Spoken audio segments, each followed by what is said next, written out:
Hello, everyone. Thank you so much for joining today. We're already a couple minutes after. We had paused to make sure we get everyone in.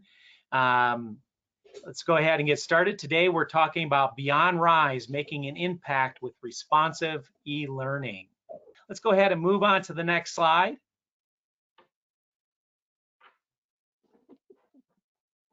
And my name is Paul Schneider. I'm with Domino, and just a very brief bit about myself. I've had the pleasure of being in this industry for about 25 plus years, starting out in academia and then moving in with some startups and LMS and of course Domino as well, working with different running training teams, R&D, product development and design, as well as professional services and instructional design teams as well. And I have the great pleasure of having my good friend Jacqueline Hutchinson, or as I know her, Jack, from eLearning Pros. I'm going to let Jack tell you a little bit more about herself. Jack? Thanks, Paul. Thanks so much for having me. Sorry about my technical issues. This is what happens, right? But I'm Jack Hutchinson. I've been an e-learning instructional designer and developer for a really long time. And I know we're going to talk a little bit about that later, but I'm really excited to talk about this project that I worked on, Paul. So I think we should hop in. I'm very excited to have you here there. And honestly, I learn something new every time I chat with you. So this is going to be a great presentation. I think you're feeling it's mutual there, but it is mutual on both sides. Go ahead and let's go to the next slide. So just a little bit about who Domino is, and go ahead and bring up the rest there. Domino, we provide a robust cloud-based collaborative authoring solution that enables you to design in whatever mode you're comfortable with. If you're the standard, old school, if you will, PowerPoint fixed pixel design, or the true responsive design, which is what we're going to really talk about today. It also provides centralized asset management, dynamic delivery, and of course, we have been around for a long time. If you don't know us, it hasn't meant we haven't been there, but as we know, there's a lot of noise out on the internet there. And of course, we're proud to have won multiple times for different awards in authoring, software simulation, and LCMS from various awards. Next slide. So this is a little bit about my company. My company was founded in 2008 and incorporated in 2010. We're a small team of dynamic learning professionals. We focus on e-learning instructional design and development, hence the name eLearning Pros. And really, I've been doing this for over 25 years, really close to 30 years. I've been in training and development. So yeah, we focus on helping different industries across all aspects. Most recently, we did a really great project with the US military and field surgery, so it was really cool. We get to see all kinds of cool things. And speaking of, we'll jump to the next slide, but a little bit of housekeeping I should have done beforehand as we were dealing with our technical difficulties. In your GoToWebinar, you have the ability to chat. So if you have any questions you want to throw out for everyone to be able to see, just pop that right into chat. Or if you want to just send a private question, you can send that in there. We're going to be talking about today some of the myths about responsive design. And then we're going to really jump into the meat of our presentation today is looking at some specific myths and why they might have arisen, and then how you can bust past that, and that it is just a myth or a restriction. It's not really a restriction to responsive design.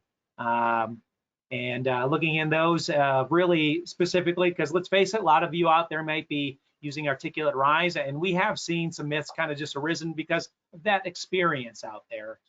But again, that those are myths. So let's go ahead and next slide. So let's first go ahead and pull out a poll. So I'm going to launch a poll here. And we're curious to have you run into any of these myths before. So we'll go open it up. Please respond to the poll and indicate if any of these are myths that you've run into before. Or I should say, do you think any of these are myths or all of them are myths?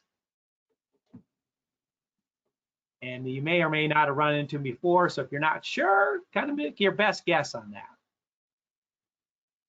that. Thank you. The chat seems to be locked. So hopefully my technical person is on there and they can go ahead and open up that chat. But I would say if they're not able to open it up, I apologize. But we'll see if they're able to open it up there. But yeah, go ahead. And if you have any questions, just put them right into the question response there. And I'm loving watching these answers come in, Paul. These are great. Like the myths people. And share it. I think been about a minute there. Looks like we got about 57% of you have voted there. Give just a little bit more time. This is exciting. Okay, and let's see. Go ahead and close the poll and let's share it out. Great. So for the respondents, we're marking on there. And you know what I find interesting about this, and this really aligns with what I've experienced in just chatting with folks, is that hey, not one of these is everyone saying that's a myth. In some of those cases, they're saying it is a myth, and some it's not. Jack, have you run into that too, where people think that that is true, and you're like, well, not really? Honestly, Paul, I'm one of those people who once upon a time didn't know any better, right? So yeah, I for sure would say at one point in my life until now, I have probably believed one of these, well, several of these, that are myths. So do we want to talk about them? Yeah, let's go ahead and do that. So first myth, responsive design equals mobile design. Yeah, that's a common myth in there. You don't need to be responsive to be mobile or to work on there. Yeah. And then that often leads to, hey, it works. It must be responsive, but they're not one and the same, are they? No, they're definitely not. And I was one of those people. Until I learned better, I was one of those people who thought, you know, if my course can work on a cell phone or a smart device, then it's responsive. It's great because I'm responding to the needs of my learner, but that's not what responsive was meant to be. So yeah, I saw a lot of that, especially when mobile was first starting up in e-learning. It had been out in the web for a while, and the web had gone through the same type of experience there, but e-learning kind of was a few years behind, almost like that South Park episode talking about Iowa. So 2 years behind there. So let's go ahead and on to the next myth.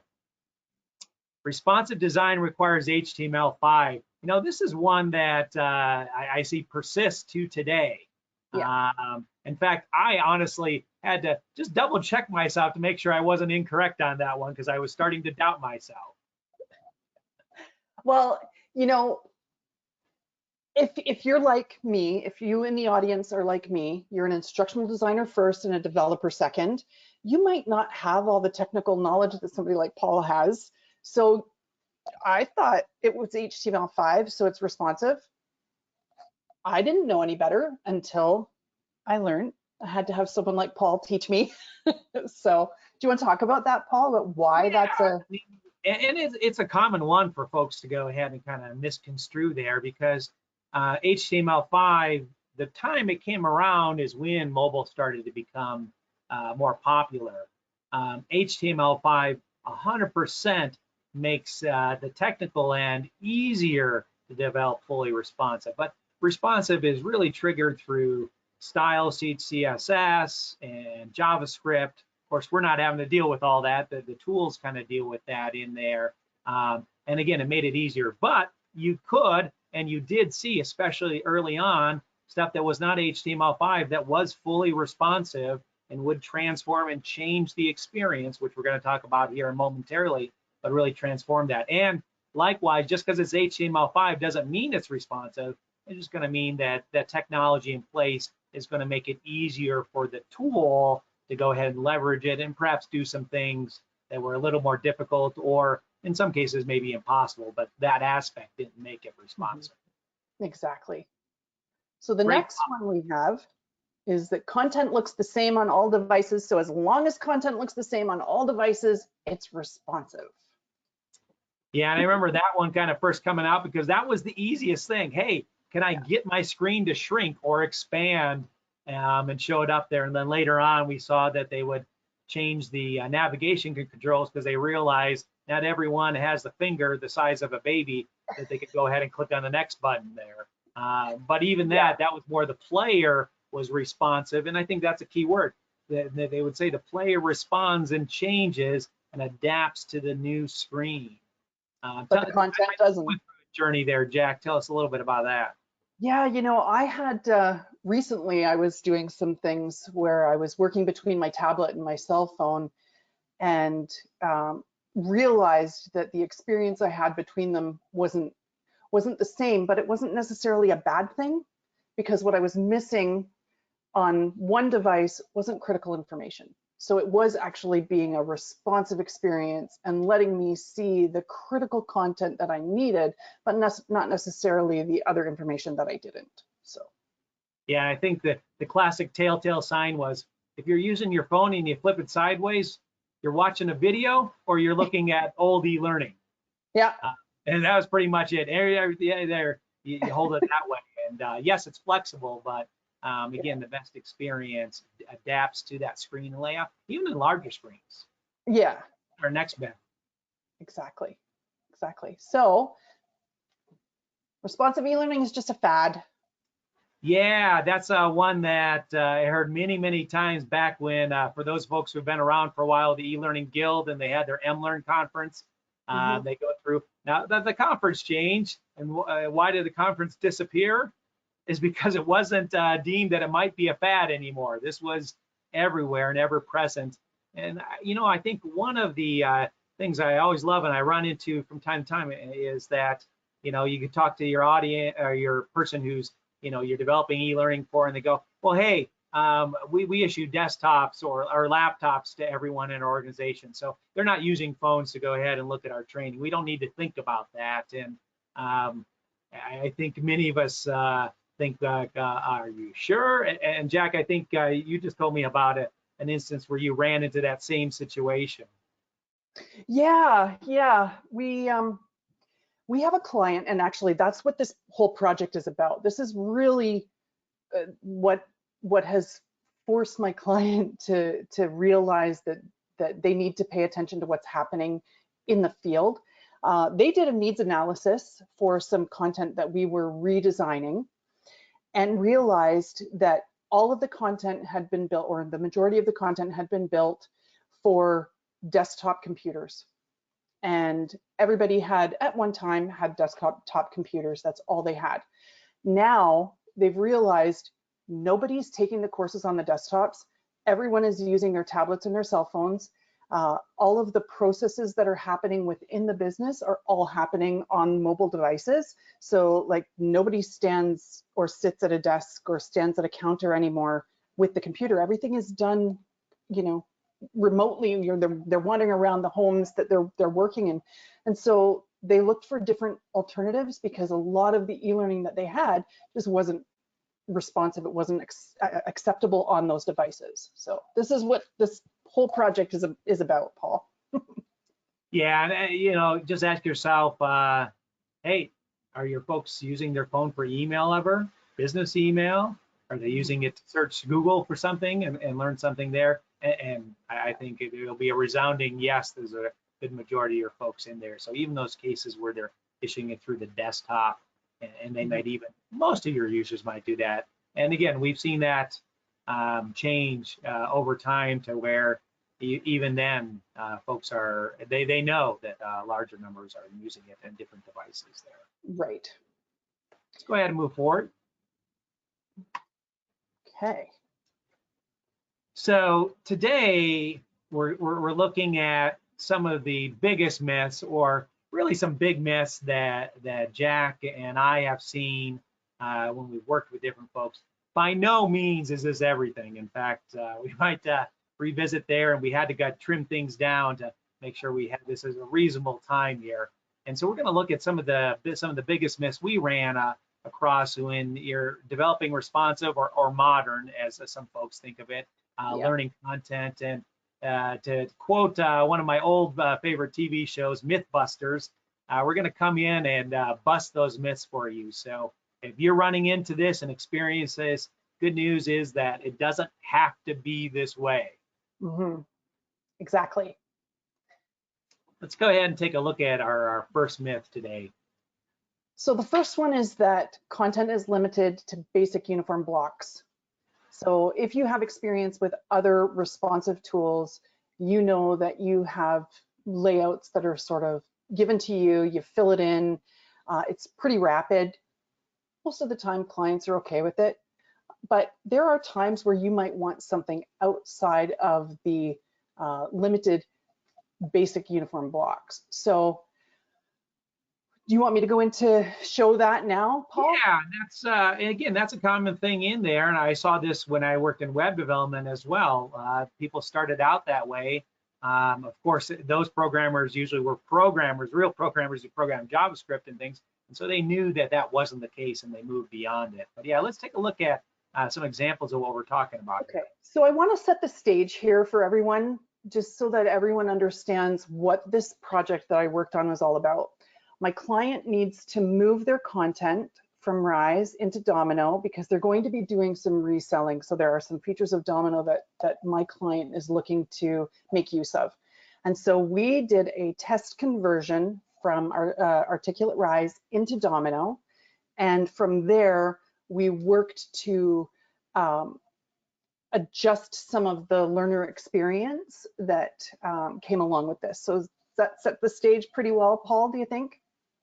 Yeah, and I think it was kind of a case, especially in this one. I mean, they're looking to resell it, but I mean, I think it's true for anybody who really wants to up their game and you know, not be restricted by the tool, but be restricted perhaps by your time or your expertise or your creativity, which I know many of these folks on the audience, the creativity is not the restriction, it's really the time or the tool in there.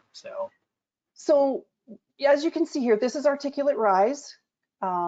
We've got an image and some text. We don't have a lot of flexibility with how we can work with images and text unless we go outside to a third-party application to make amendments. And then we have to be really careful with that because if we bring that back in, it might not be responsive, right? So if we're going out and we're doing something in Photoshop and we're putting text on an image or whatever we're doing, and we bring that back, that might not be responsive. So you have to be really careful.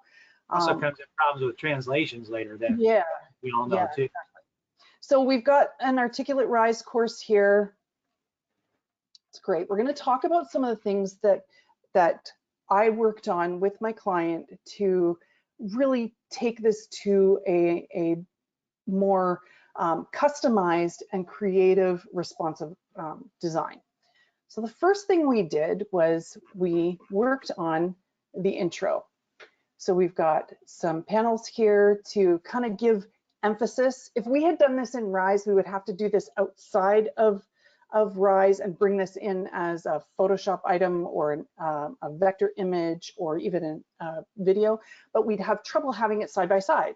In Domino, I can have all of my elements in whatever order I want, as many columns as I want, and as this the device size changes, it's going to respond and it's going to present the information all together in a group, and it's still going to look great. So we've got some panels here, and I know over here on my Rise course we have these little things, and underneath it there was a little tab set. My client's like, well, you know, that's kind of disconnected. I'd really like it if we could have them click on the image and it would pop up. Well, we can't do that in Rise, so I was limited in Rise. I would have to do that outside of Rise, but in Domino I was able to create these pop-ups. So we are getting some interactivity, some engagement. Each one of them pops up, gives the information, and we no longer have to have the information separated. We're keeping the information together for the learner so that they're recognizing the content goes together. Yeah, Jack, I was kind of looking at this and even looking back up to the top there, some of the things there, it allowed you, and I think I'm not as good at Rise as you are there, but if you want a graphics and text, it's graphic and text, and maybe you can switch the sides of it. You can't Yeah. really kind of bring multiple things together or columns and really lay it out and group them together however you want. Even the caption being able to create different styles there, or the call out tying it into it. Can I tell you the one thing you and I didn't talk about, Paul? What's that, Jack? The one thing you and I didn't talk about that I absolutely love, and I have to share this with everyone, is you notice I've got a little note here, and so Paul's kind of talking about this. We've got this all set up, it's all nice, there's different layouts, I could have had this anywhere, but you notice it says there's a glossary. And so Yes. in Domino, I have a glossary that I can carry from course to course for this client. So every course has exactly the same glossary. It's amazing. Sorry, I Yes, just got and excited. as you already had shared with me earlier, you can auto link the terms. So I mean, it sounds like in this particular case, you were able to not only just up the game and unleash your creativity within the time lane and budget that you had available, Yeah. of course, but then also find different ways to save time within the course, auto linking and across courses, reusing those terms. Exactly. Not having to copy them. If you update them, they're the same everywhere. Well, that's fantastic. Exactly. So that Well, just hey, gives you a that's little. pretty awesome. Yeah, let's take a look at some other things, So the Jack. next myth we're going to talk about, or I'm going to talk about, is that I'm limited in my page design and layout, which we kind of saw a little bit of. But I want to talk about this particular item. You require a fixed pixel tool to realize more complex layouts and designs, potentially. So let's talk about that. The first thing here is you can see in my Rise course, I have a table that talks about, oh, this is the wrong one, sorry about that. Talks about my drug windows of when a substance can be detected. So I have this table. There's nothing wrong with the table. The table is great. It gives the information, but my client and I sat down and we watched a learner go through the course, and the learner didn't even look at the table because it was overwhelming. There's so much content there. So we could have in Rise, we could have done a couple of things. We could have put in a tab set.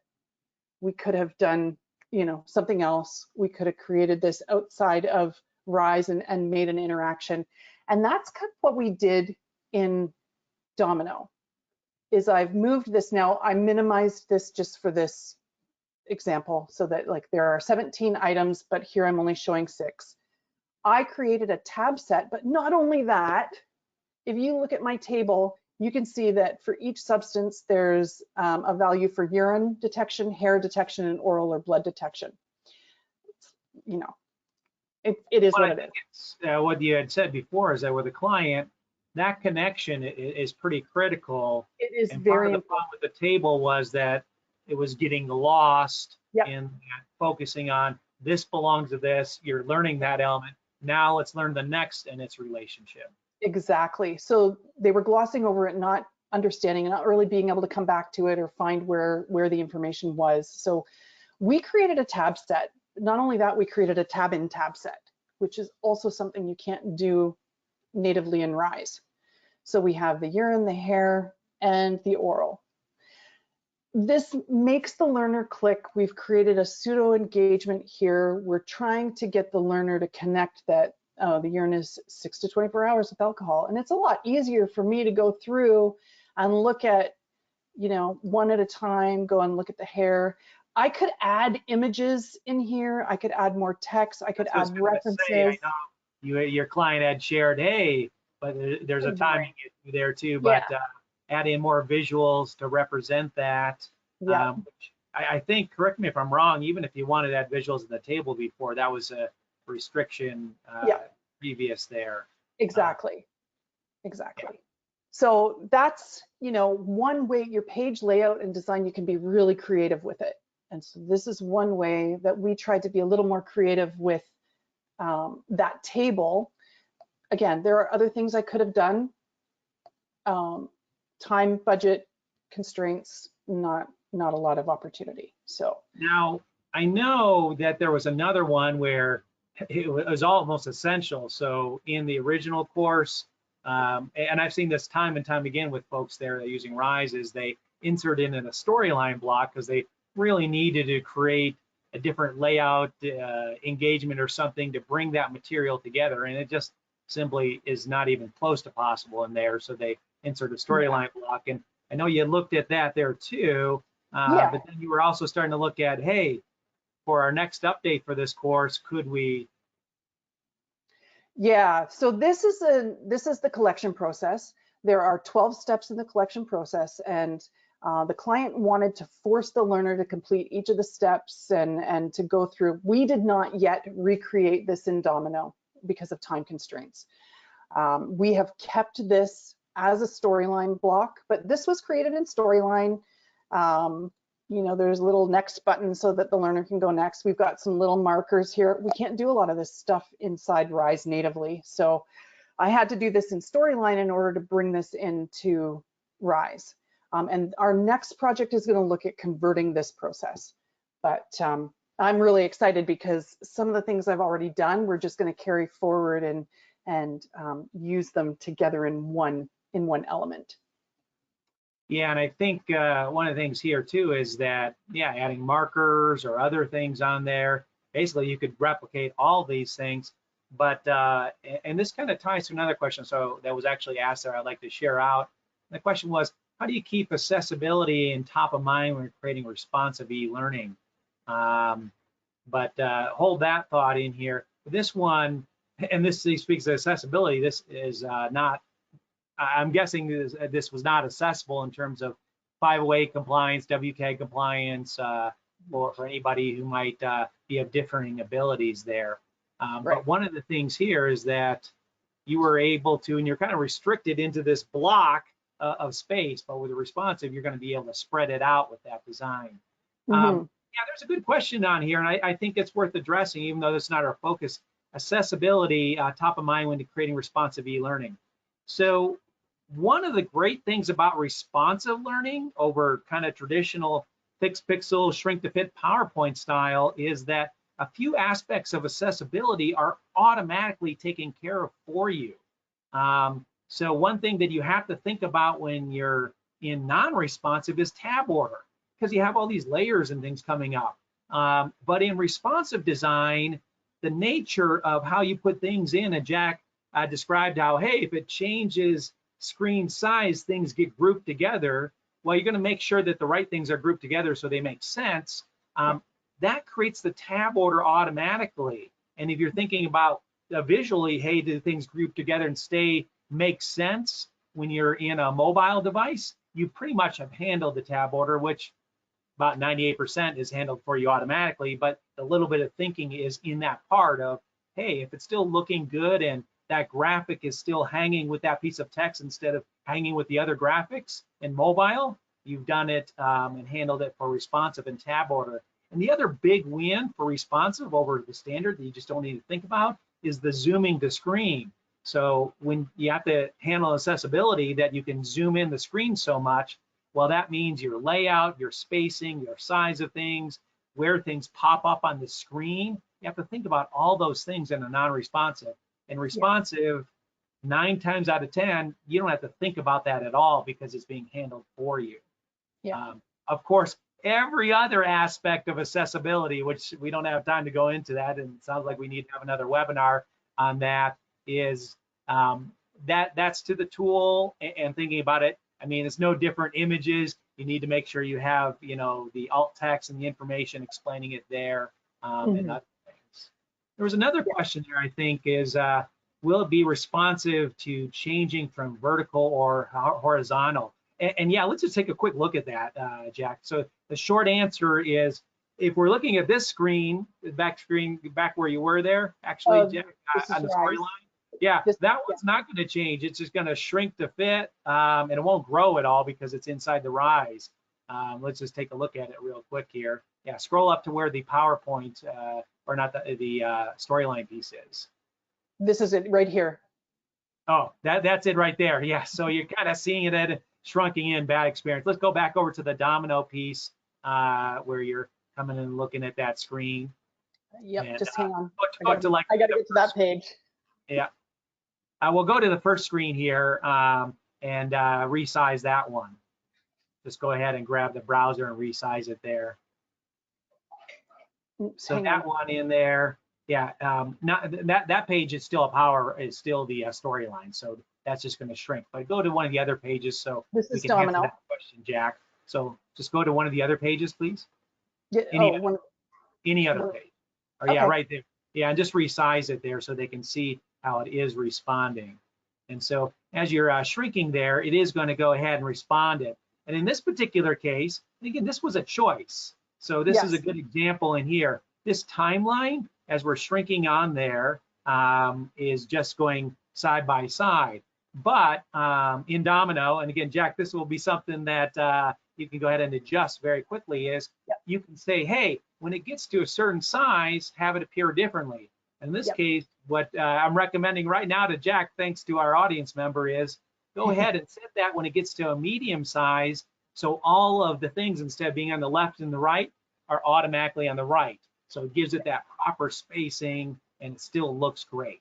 But yeah, everything changes automatically for that different size. Yeah, one of the things that we were looking at on this project particularly was ensuring that the client determines which imagery they feel is required to go with the content before we make those changes within Domino, because we want to make sure that we make these changes kind of one time. But we can hide this image, we can hide all the icons and just have a different display depending on the size when it shrinks down. So we just haven't. That was another question out there. Can I just have certain things hide and other things change or not show at all? And and you can select that on breakpoint, or that like wasn't meant for today's talk. you can just go ahead and switch it over.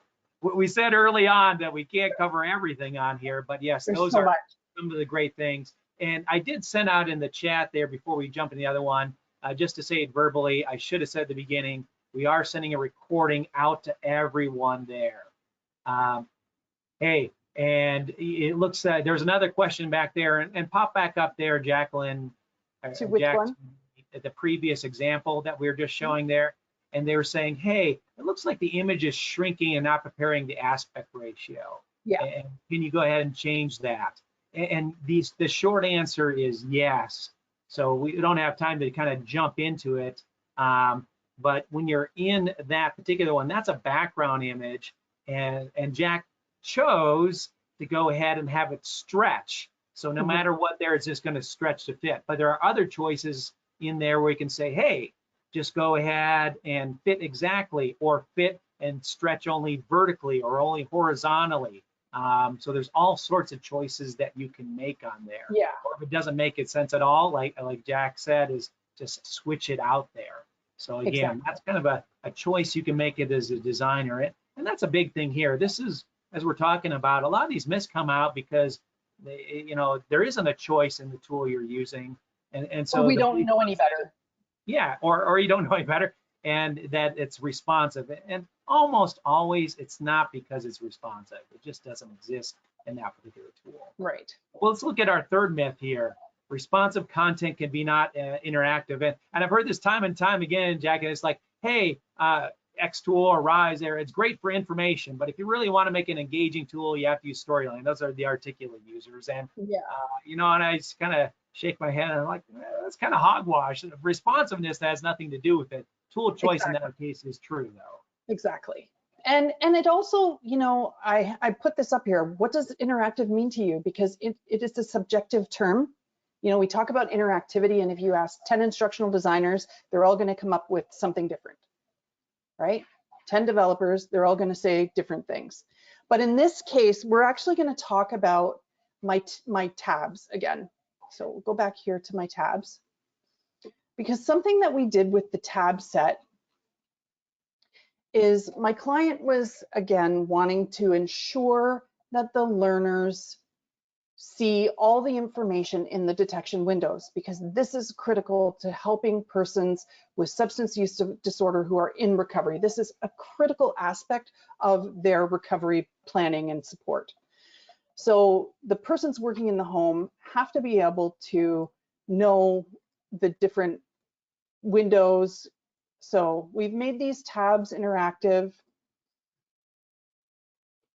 We wanted to ensure that they watched everything or saw everything. And so there's no content here. Do you see that? There's nothing, there's an image. But once I finish my last tab set, I'm now able tab to, sets in there. yeah, I'm able now to see the rest right. of the content, right? Oh, now, yeah. I could have added a pop-up window that says, or an instruction here that says, be sure to click on every tab. You know, I think I did that. Please ensure you look at all the test content so that you can continue. And so we've added, you know, some engagement, some interactivity, some visuals.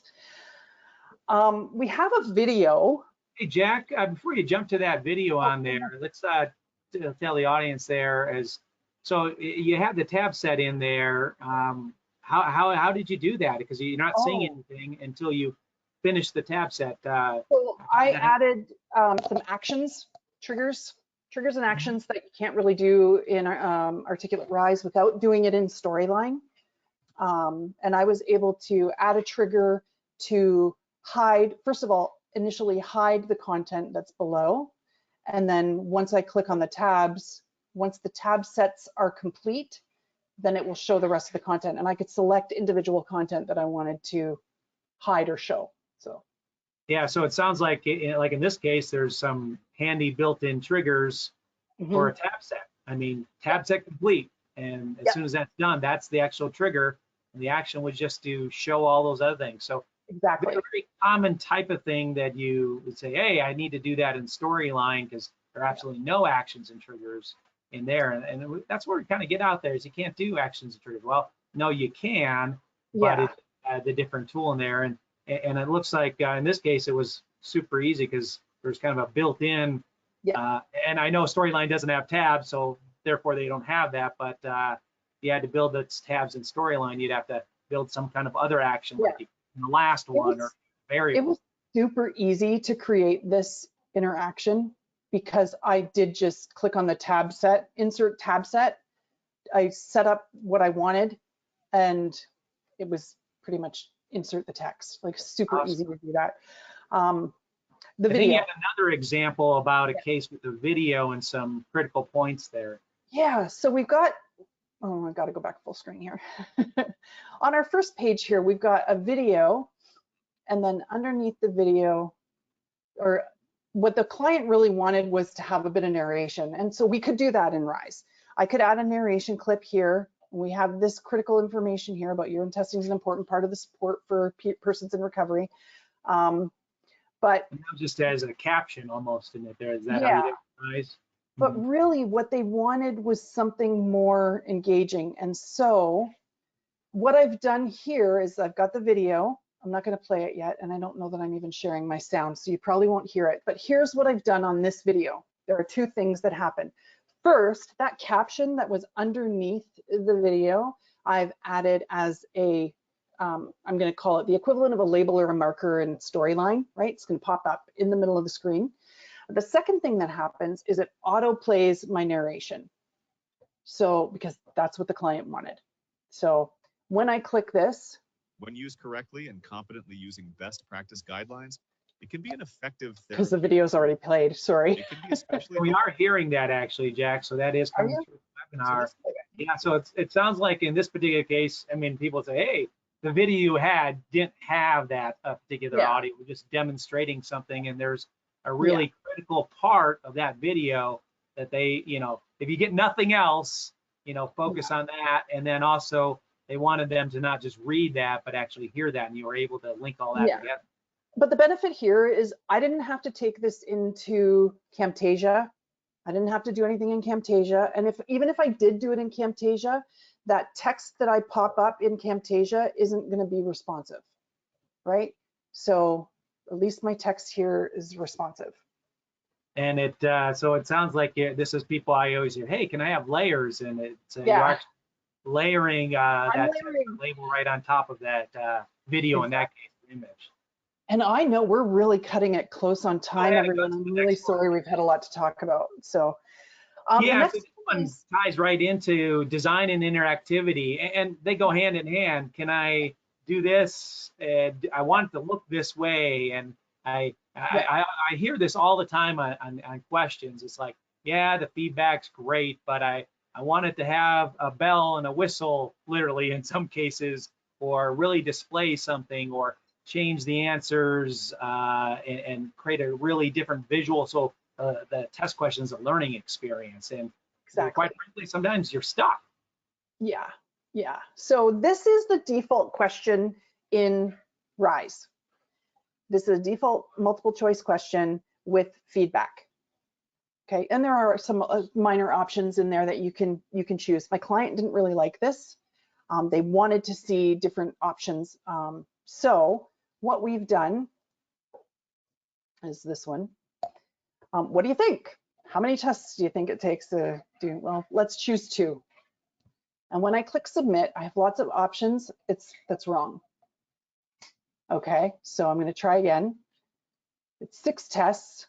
When I click submit, I can customize my feedback. I customized this, I added a panel so it looked nice. I gave text and an image. I know the image isn't associated with it, but we're trying to find an image of the tests. So this is a placeholder. But you know, I had the option to have multiple columns of text, images, lots of rows of information. I refer to rows because it's the way I now have to think about how I develop in Flow versus how I develop in RISE. My rows and my sections. And so there's just a lot more that I could do here that I couldn't do in RISE without a whole lot of it seems like, and I think people forget this sometimes, you've changed the knowledge check into from a check into a learning experience. Hopefully, I think we're all trying to think about that when we're having our knowledge checks. It's a reinforcement, and not just that you're wrong, go back to the learning. Here's why you're wrong, information about that, perhaps even presenting it. I know you didn't do in this case, but you could have opened up the learning page associated with that in a Lightbox. Like you did exactly. Yep. Could have taken them right back. And actually, the Lightbox is a really important thing here because we can't Lightbox really in RISE. So being able to Lightbox back to something kind of akin to having a glossary, right? You've just linked back to something else in your course, and now your learner can get that immediate, oh, I couldn't remember what that was. Let me see that page. And now I can put that link in here if I wanted to, and it would pop up that page or pop up anything I wanted in terms of like layering, kind of a similar. Hey, Jack, I think we've kind of just hit the tip of the iceberg, as I knew we would on some of these. So sorry, everyone. Claw back on the number of examples. We actually had a bunch of bonuses in case we didn't have other questions on here, but let's go ahead and go through some of these. We'll send you emails with some of this information. So go to the next slide there. We'll send you information about translations and some of the neat things there with the responsive. Go ahead and move past that one, as well as I know you brought up reviewer in comments. This is one of my favorite things. About this, some big changes there. So we'll go ahead and send that an email too. But let's just do a quick preview. I know this is one of your bugaboos when you were using RISE and you were excited about. So just let's do a quick 1 minute on this. I gotta tell you, that table, I deleted it in RISE and I couldn't get it back because there was no undo. So I had a little bit of a stress moment. Well, and to be fair, I think, as you pointed out, there is an undo, but you only have some seconds to go ahead and undo. Yeah. And they've given you the opportunity now to bring back a copy. I can't remember what they call it. It's an entire course, not but it brings back the course, not just that one element. And so in this case, a little earlier today, I deleted the subtitle. You know, if I'm passing this by my client says, oh, I want that back, then I have to re-enter that and actually retype it, put it back in. But in Domino, I can actually come over here to my subtitle, to my history of what's been deleted for the page, and I can restore that. I choose where I want to restore it, and my subtitle is back. Easy peasy, and that stays. That doesn't go away, it stays. I'm so excited. Yeah, and I know you were saying there's, undo on some of the actions you can do, the recycle bin for pages and page versioning. So let's face it, if you don't have to redo something, that's a huge time savings. And I don't know anybody who hasn't had a client who said, yes, for sure, and then changed their mind. And of course, they're the client, so you have to go ahead and do what they do. Exactly. Well, hey, let's do one last thing here, close out, because people are probably asking, hey, how did you get here? Let's look at that next slide. So I did the RISE conversion. So you saw my course in RISE. Yep. I have to tell you, the experience was amazing. It was not very long. And when I say not very long, it was minutes from the time I sent my request to the time the conversion was completed. I got back a Domino conversion that was almost exactly like my experience in RISE. And I was so excited because I really didn't know what to expect. I mean, Paul, when you and I talked about this, I really didn't know what to expect, and I'm so happy I did it. And then now you're all seeing my converted enhanced item, right? So that's and some of you will be asking about that, and hey, is it magic? Well, it may feel like magic, but yes, there is a conversion process on there. And of course, as Jack kind of pointed out, that probably the hard part is I have to go ahead and undo my restrictions that I put into my brain, and then unleash my creativity to go ahead and take advantage of some of the things I can do. But I mean, I think the big point here is it's always like, yeah, I can do more, but if I have to start all over, that's daunting. And so this enables you to not have to start all over on that. Exactly. Let's go ahead and go to the next slide. Can you share info from one project to another was another question. Yeah, that was early on. We mentioned a little bit about glossaries. And when we're saying share, it's literally, it's appearing in multiple locations. So when the client comes back and says, that's not the right definition, or he wants a picture in the definition, you can add that in. It updates everywhere. That concept, whether it's the look and feel or topics, is throughout the system. So that's a huge time saver as well. You made a software simulation, you shared across 3 courses, updated there. So I think people have been asking questions throughout. I really appreciate it. We have just a couple. We've gone over our 45 minutes there, so I appreciate everyone who stayed in. If you didn't, the recording will be made available. We'll be sending out an email update to everyone there with a recording of this webinar, so you can see that, as well as links if you're interested in learning more about this, or you're like, hey, I don't believe the magic I just saw. The proof is in the pudding, as they say out there. So we'll go ahead and give you a link to where you can sign up, learn more about it, and we can work with you to convert some of your RISE content, and you can try out, even in a trial process there, to see what you can do with Domino One and really unleash your creativity there. Jack, anything else as we're waiting for any of the last questions to come in? Can I share, like, I know I was really excited about glossaries. I'm really excited about almost everything that I've been doing in Domino, but can I share the most exciting thing for me as the business owner, the project manager, the one who's responsible for my team? Can I share that? Yeah, let's just share that real quick. Okay, so with Domino, I have an insights page, and this insights page is awesome.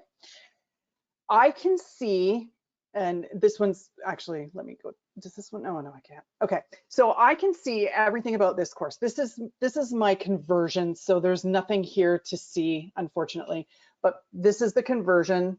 I can see when it was done, what page I was last on, where was I editing, what comments my reviewers make in line here, as well as in line over on my bar. You'll see a little indicator that tells you there's a comment. I can see the life cycle of this project, so I know that if I'm in review cycle, or if I'm, going to be sunsetting this course, I know that's coming. If I have project translations, this one doesn't, but if I had project translations, I'd be able to see that here. But critical to this goes back to the question that was asked of, can you share content across other courses? You can share content across other courses. You can take a copy of this course and you can make changes to it. So that's what my client's going to end up doing, because they're going to be whitelisting this for all of their clients. But what you can do is you can see all of the courses that are connected to this course, so that if I make updates in this course, so those courses might be impacted. So, you know, there's so much that you can do from a project management and a business owner perspective. I can come in here, I can see what somebody else is working on. I know what they're working on. Not only that, I can access it. So if Rajneet goes on vacation and she doesn't come back for a month, I can access all of her stuff without having to have her say, hey, can you put these files in a shared drive or whatever? Everything's here. Yeah, it seems really essential as you're starting to collaborate with more people, and the content's owned by your org, not that person too. Yeah. So excited about that. So thank you for letting me share. Yes, and there's a good comment, and we ran out of time today. The QR code, I just noticed I got an email from the QR code creator last night saying that code has expired. So somebody just tried that. And I did get a chance to go ahead and update the presentation. I apologize for everyone. But the email, that link that it will go to will be in the email we send you with the recording. It provides just a summary of some of the types of things we've talked about, as well as more information to where you can sign up. So I apologize for those folks who are like, hey, I want to get in there now. We'll be having that email out as soon as the recording process, so at the latest tomorrow morning.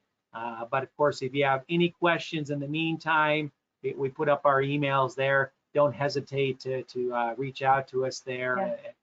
Jack, I really appreciate your time and your enthusiasm today. I know your client has appreciated that. It's kind of re-energized what some people may think is not a very exciting topic, but every topic's exciting to different folks. So it's critical. It's critical to success.